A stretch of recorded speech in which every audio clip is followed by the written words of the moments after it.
Hello, and welcome back to the Choosing None podcast. I'm Laurie Catherine Etheridge, and I am glad to be back with all of you today. Hope you're having a good day and a really good week this week. As we talked about last week, no matter what you're walking through, I hope it's been a really good week because we have the opportunity, as we learn how to do that with God, we have the opportunity to live an abundant life no matter what we're walking through, no matter what we're facing.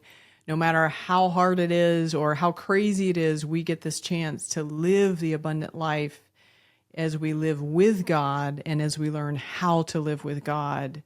We can walk that way. And it is such good news because you and I are real people and we live in a real world with real challenges. And we don't need to, as we've talked about a number of episodes back now, we don't need to have nothing that we can do about it. And we also don't need to worry because we don't have a dweeb God. We have an amazing, good, all-powerful, omnipresent God that is available to walk with us. And so we spent some time last time talking about that. And we also looked at the idea of anxiety and fear. And we talked about, what is fear and anxiety? What's actually going on that makes us feel fear? That's a feeling. What that makes us feel anxiety, that's a feeling. Way back now, we've talked about the fact that there are things that we know, and around those things that we know are emotions. And so anxiety and fear are emotions, but what's going on inside of that creates us feeling those emotions? And we discussed the fact that fear and anxiety are things that are felt when we run across a need. So there's this void, there's a need that we can't fill. There's not enough of us to fill that need. And also when things are in a chaotic, out of order, not as they should be kind of a way. And that's the idea of things being formless. They're out of order. They're not in their correct form.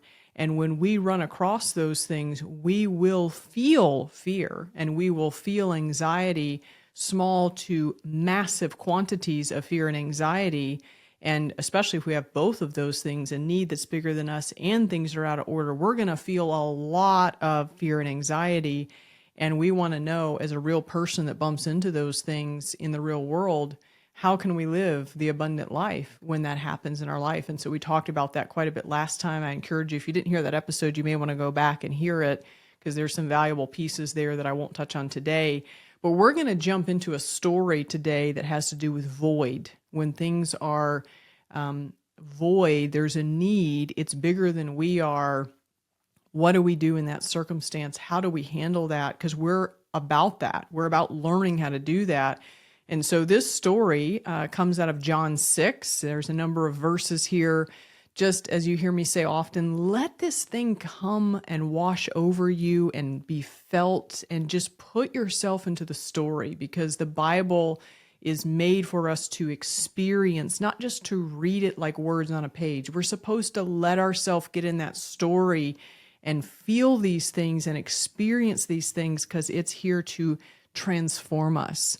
And so this story is out of John 6, and here we go, and just let this thing come in. So lifting up his eyes, this is Jesus, lifting up his eyes then and seeing that a large crowd was coming toward him, Jesus said to Philip, one of his disciples, Jesus said to him, "Where are we to buy bread so that these people may eat?" He said this to test him, for he himself knew what he would do. And Philip answered him, 200 denarii. I looked that up. That's 200 days worth of income, wages, 200 days. He says 200 days worth of income would not be enough money to buy bread for each of them to have a little bit. One of his disciples, Andrew, Simon Peter's brother, said to him, "There is a boy here who has 5 barley loaves and 2 fish. But what are they for so many?" And Jesus said, "Have the people sit down." Now there was much grass in the place, so the men sat down, about 5,000 of them. Now imagine being one of these disciples. You're looking at this crowd, huge, huge crowd of people. And Jesus turns to you and he says, "Hey, where can we go get bread to feed these people?" And you go, oh my word, that is a big need. The story's about a need. And so 5,000 of them. So he says, have them sit down, about 5,000 of them.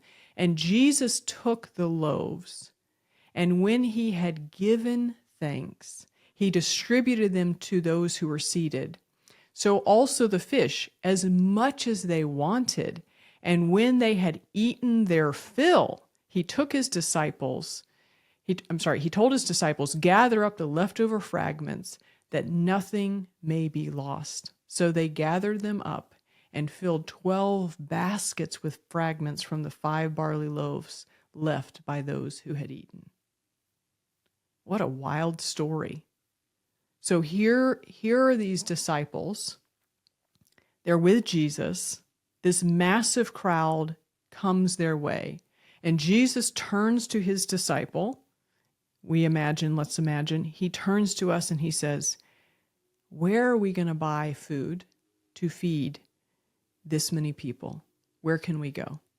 And it says, he said this to him to test him. Now, sometimes we hear that and I think we go, well, that's like not good. Why would Jesus want to test him? Well, every time we walk across something where there's a need, there's a void, there's a big empty place, small, big, massive. We're in a moment where we're going to have to pick, just like Philip did, what am I going to do with this need? How am I going to walk through this thing that's a need?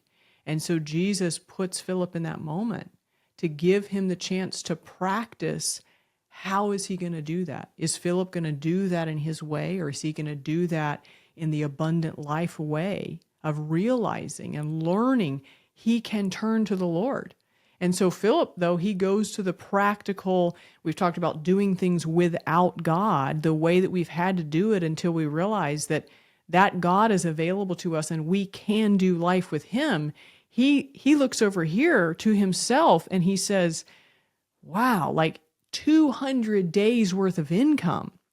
If I had that much money and I went and I tried to buy bread for these people, and kind of funny, he couldn't even carry it back probably if he bought that much bread, but he says, if I went and I bought that for them, it wouldn't even be enough to give each person a little bit.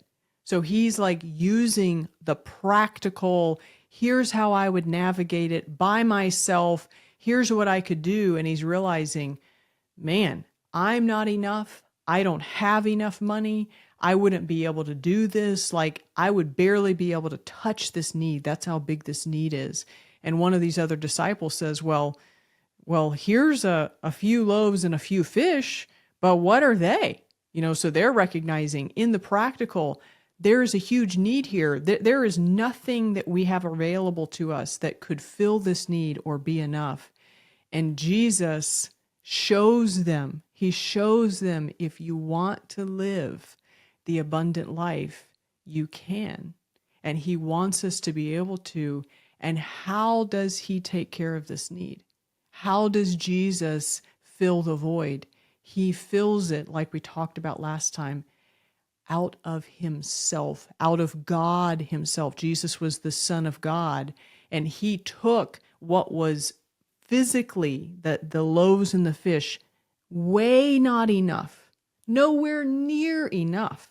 Jesus takes that, and it says he gives thanks to his Father. He's looking to his Father and he's saying, Father, you are the God. We talked about this last time.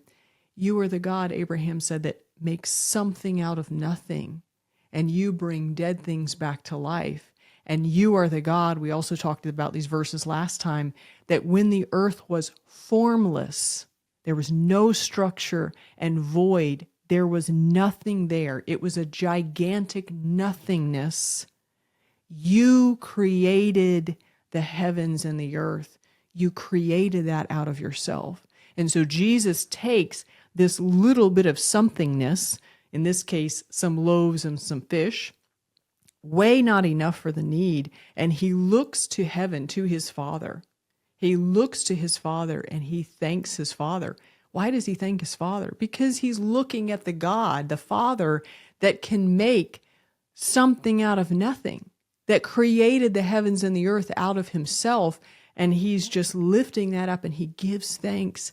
And all of a sudden, those loaves and those fishes, they break them and they begin to distribute them. God is supplying more than enough. We see this where it's like they eat, and it talks about here in verse 11, it says, as much as they wanted. I mean, these people just ate and ate and ate as much as they wanted. That's how much was supplied. And then there was even more than that, because the disciples, Jesus tells them, now go gather up all the leftovers. And they gather them up, and there's these basket full, 12 of them, baskets filled with leftovers that are more than enough. Where did it come from? It came from God. It came from God. And Jesus is showing them, especially in the story we see Philip, he's showing them, Philip, you can turn to yourself. You can turn to you. You can turn to the money. In this case, Philip talked about money that you have.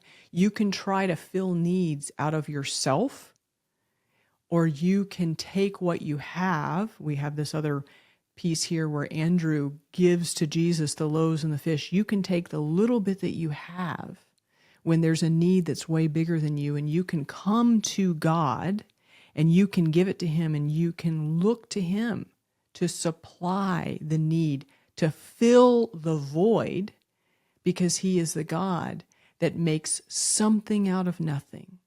He is the God that can bring dead things back to life. He is the God. We have this God that created the heavens and the earth when it was without form and it was void.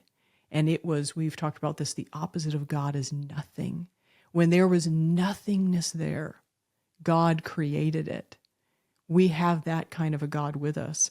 I don't know what you're walking through right now. I don't know what maybe somebody close to you is walking through right now. But I would probably guess that there is a need in your life. There may be a need in their life.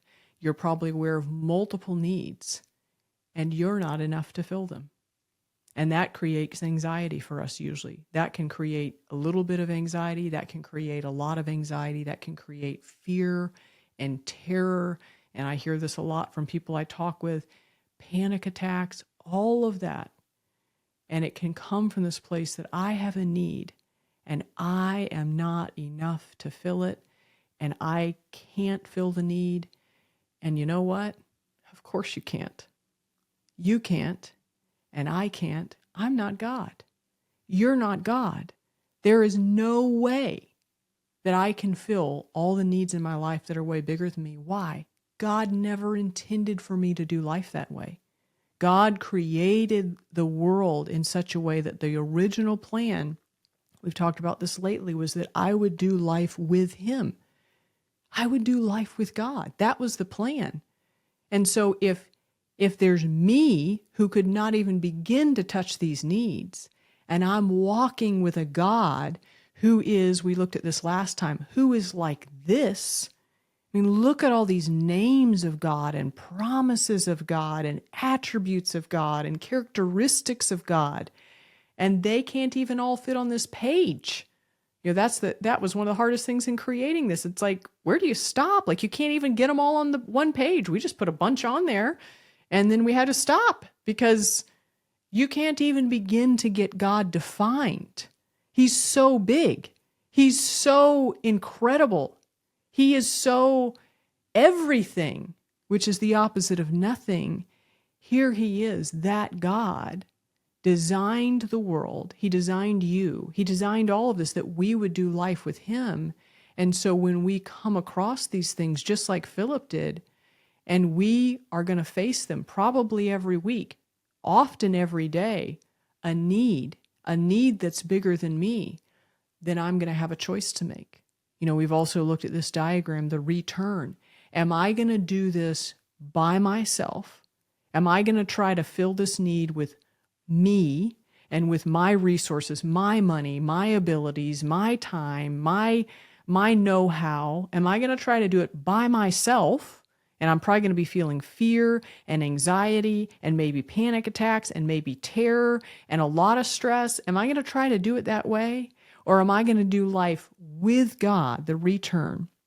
I'm going to come back and I'm going to do the with God life.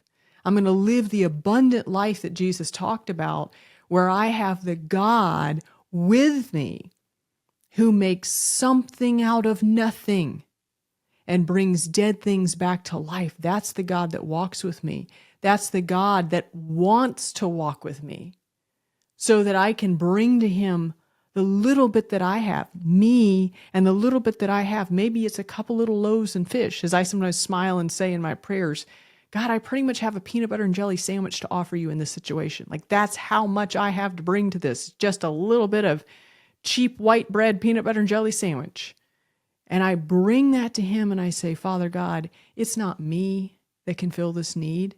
And it's not my stuff that's going to fill this need, but you want to.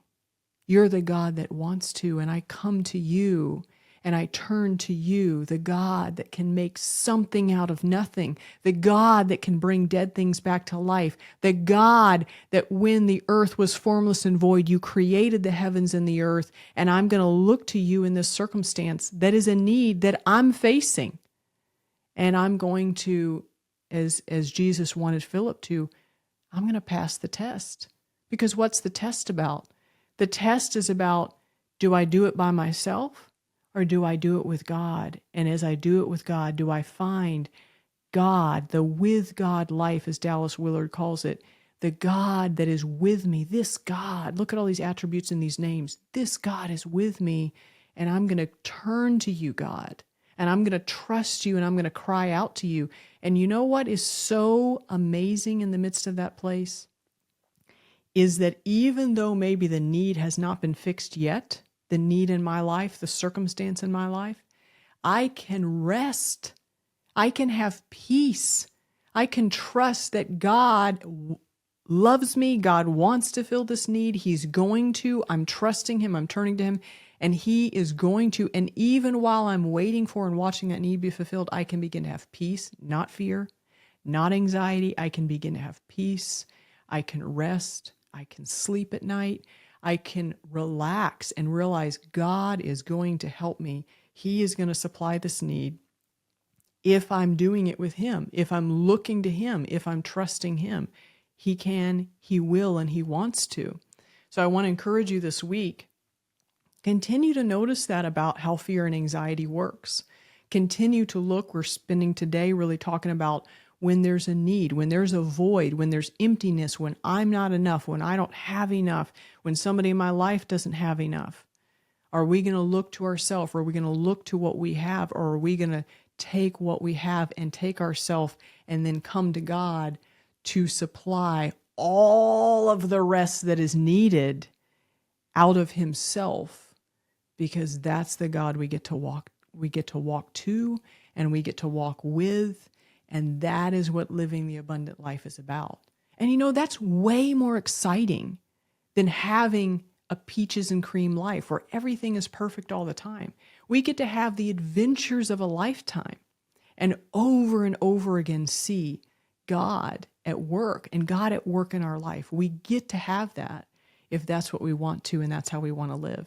So I want to encourage you this week, watch that in your life. Watch for what stirs up fear and anxiety. Look behind the curtain of that fear and anxiety to go, am I afraid because there's a need here that's bigger than me? Am I afraid because things are out of order and there's chaos?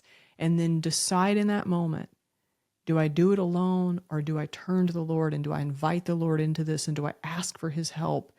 And then trust him. Trust in that God who can make something out of nothing, who can bring the dead things back to life, no matter what they are in your life, no matter what it is, no matter how big it is, no matter how big the need is. If Jesus can feed 5,000 people with a few loaves and fish, he can take care of whatever it is you're facing. So look at that this week, turn to him, have a great week, and we'll get back together next time and unpack a little bit more around how we deal with fear and anxiety and live this abundant life. Have a great week, everybody. See you next time.